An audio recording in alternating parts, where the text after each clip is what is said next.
Pejuang Ijazah. Siapa sih, aku punya tayangan dulu, ini dia. Dan langsung saja ini dia, Osama Anwar.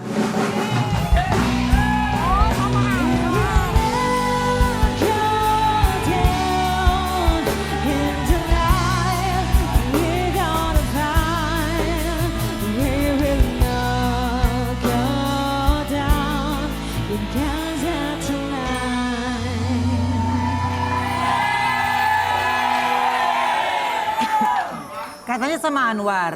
Bukan. Sama Anwar. Oh, sama Anwar. Bukan sama Anwar, bukan. Namanya Osama Anwar. Sama Anwar. Terima kasih sudah hadir ke Brownies. Sama Anwar. Ya. Ulang lagi. Bukan sekedar jurnalis yang meliput dari jarak jauh, Osama Anwar terjun langsung menyaksikan dentuman bom, desingan peluru, dan bagaimana perang mengubah segalanya. Aku punya tayangannya dulu ini.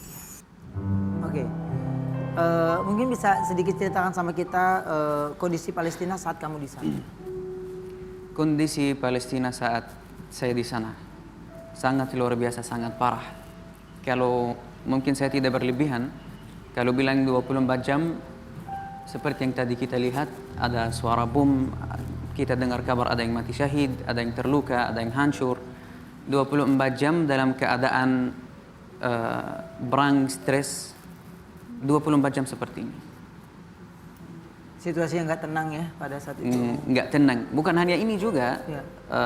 Susah cari makanan, susah cari minuman. Ya. Kadang-kadang juga punya banyak uang, tapi nggak ada makanan yang kita bisa beli. Semua hancur. Ya, alhamdulillah. Oke. Bagaimana cara kamu sendiri ini tetap bisa tenang saat kamu ada di tengah perang? Karena itu kan kontrol emosi ya. Ya. Gimana? Ini ceritanya panjang sebenarnya. Iya. Karena ini bukan perang yang pertama saya saksi. Ini mungkin perang yang 6. Dari saya lahir di kota Gaza sampai tahun 2023, ini perang yang ke-6. Oke. Jadi udah sedikit terbiasa kita bilang. Yang kedua, apapun yang terjadi kalau sama keluarga merasa aman. Kalau sama keluarga, Iya. pasti merasa aman. Udah. Kalau ada orang tua di depan saya, abi, umi, adik-adik aman, udah saya aman. Pokoknya nggak mikirin mau berikutnya di tempat tinggal di mana juga nggak kepikiran tuh. Nggak ada yang pikir tentang ini sebenarnya di dalam kota Gaza. Karena kita tidak tahu apa yang akan terjadi setelah 1 menit, 2 menit, 5 menit. Bisa jadi tiba-tiba misalkan sekarang kita harus pindah ke daerah yang lain. Walaupun kita nggak siap, walaupun kita nggak ada barang yang kita siapin biar bawa ke tempat itu. Selalu seperti ini. Oke. Berarti masih ada keluarga kamu di Palestina? Ya betul. Orang tua, abi dan umi, adik-adik masih semuanya di sana. Oh, masih di sana. Ya.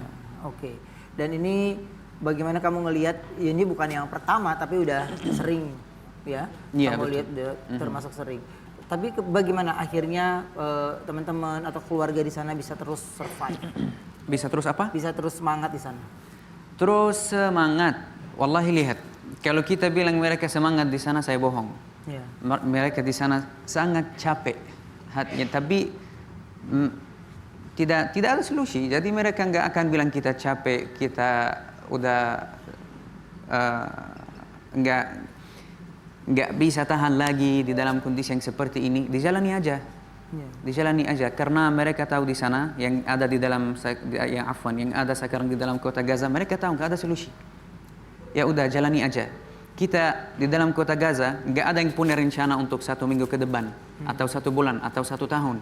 Kita jalani hari berhari aja. Hari ini saya mau makan apa? Kita nggak pikir tentang besok, karena kemungkinan besar kita yang mati syahid besok atau lusanya. Seperti ini. Oke.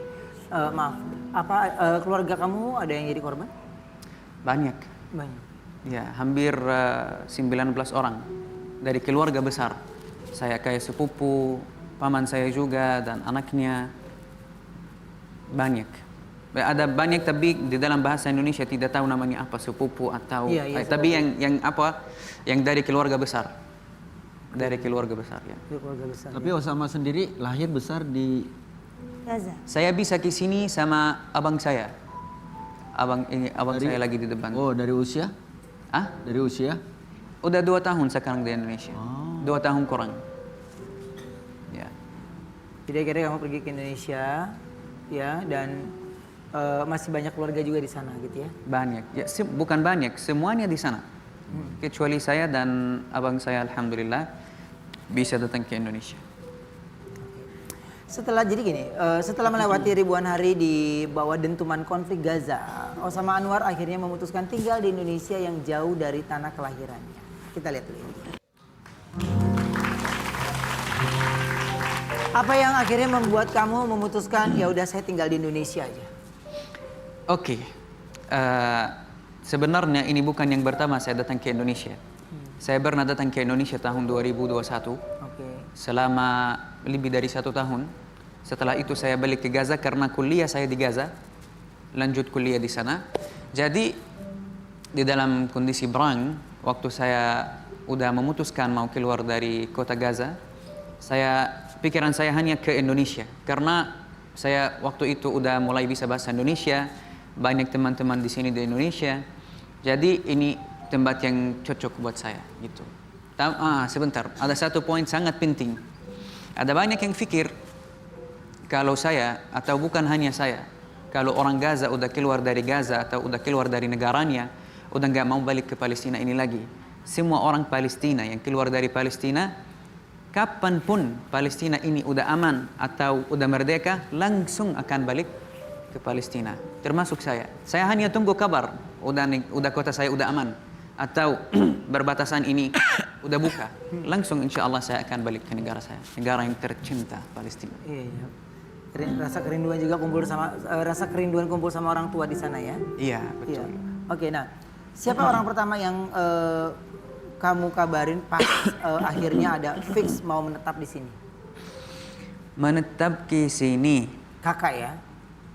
Gimana? Coba tanya lagi. Siapa orang pertama ya yang kamu kasih tahu? Ya gue mau tinggal di Indonesia. Yang saya kasih tahu Iya. bahwasannya saya mau tinggal Iya. di Indonesia.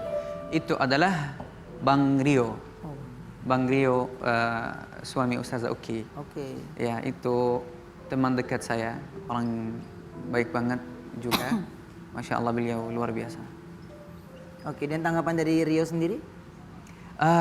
Support langsung dan Bang Rio waktu itu udah usahakan bantu saya dengan beberapa cara bagaimana kita bisa keluar dengan cepat dari kota Gaza ini. Waktu itu sering kontak sama Bang Rio, Usama kirim foto paspornya, Usama kirim foto visa waktu kamu datang ke Indonesia sebelum 1 tahun, 2 tahun, biar usahakan. Tapi terakhirnya tidak ada yang bisa bantu dari kedutaan Palestina yang di luar Palestina atau dari kedutaan Indonesia yang ada di Mesir. Karena kalau kita mau keluar dari Gaza, harus ke Mesir dulu. Nggak ada bandara di Gaza. Betul. Harus keluar melalui berbatasan, ke Mesir dulu, baru dari Mesir naik pesawat kemana-mana. Oke. Ya. Jadi memang karena di sana nggak ada bandara, jadi kamu harus melewati beberapa dulu baru bisa dan akhirnya berhasil ya. Alhamdulillah, Alhamdulillah, berhasil. ya. Tapi ini saya tidak berlebihan kalau bilang mukjizat Ya, ya. berhasil itu. Karena qadar Allah Subhanahu wa taala saya dan abang saya bisa datang ke Indonesia. Setelah itu saya usahakan atau rencana saya ingin keluarkan keluarga saya juga ke Indonesia. Apa yang terjadi? Berbatasan itu pintu keluar dari kota Gaza dibom, hancur. Jadi dari bulan Mei 2024 sampai hari ini tidak ada mungkin satu pun yang bisa keluar dari kota Gaza. Dan kalau saya juga mau balik tidak bisa. Belum bisa. Karena berbatasannya hancur. Oke. Ya. Baik. Nah ini pembicaraannya kayaknya memang harus panjang sebenarnya obrolannya gitu ya. Tapi yang pasti terima kasih sudah berbagi cerita bersama kami di sini ya. Dan kita akan kembali setelah yang satu ini tetap di Brownies Obrolan Manis.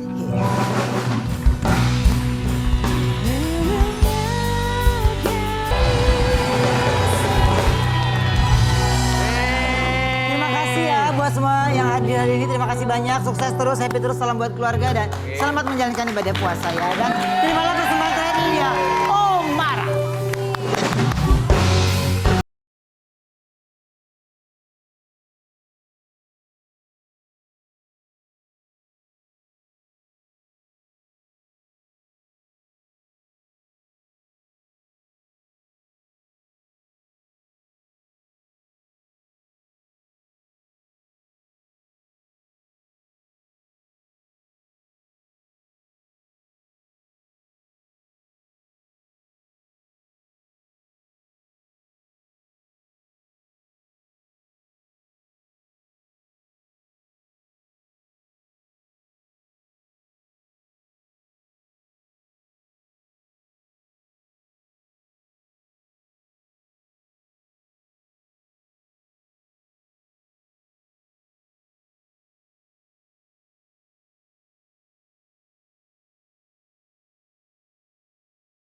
Terima kasih Anda baru saja menyaksikan Brownies, obrolan manis spesial Ramadan yang didukung oleh